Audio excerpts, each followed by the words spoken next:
ಗ್ರಾಮ ಪಂಚಾಯತಿ ನೌಕರ ಸಂಘಕ್ಕೆ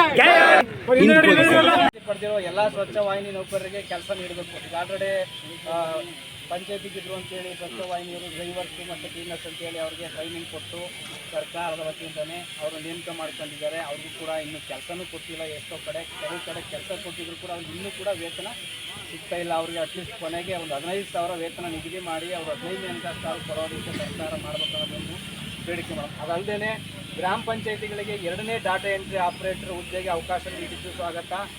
ಆದರೆ ಈಗಾಗಲೇ ಗ್ರಾಮ ಪಂಚಾಯತಿಗಳಲ್ಲಿ ಕಾರ್ಯನಿರ್ವಹಿಸುತ್ತಿರುವ ಡಾಟಾ ಎಂಟ್ರಿ ಆಪರೇಟರ್ಗಳನ್ನು ನೇಮಕ ಮಾಡಿಕೊಂಡು ಮುಂದುವರಿಸಬೇಕು. ನಾವು ನಾಳೆ ಬರ್ತೀವಿ. ನಮ್ಮದು ಮೆಮೊರೇಂಡಮ್ ನಿಮ್ಮ ಮಾತ್ರ ನಾವು ಸರ್ಕಾರಕ್ಕೆ ತಲುಪಿಸಬೇಕು ಅದು ರಿಕ್ವೆಸ್ಟ್ ಮಾಡಿದ್ರು. ಈಗಾಗಲೇ ಸುಮಾರು ನಮಗೆ ಇದು ರಿಕ್ವೆಸ್ಟ್ ಕೊಟ್ಟಿದ್ದಾರೆ.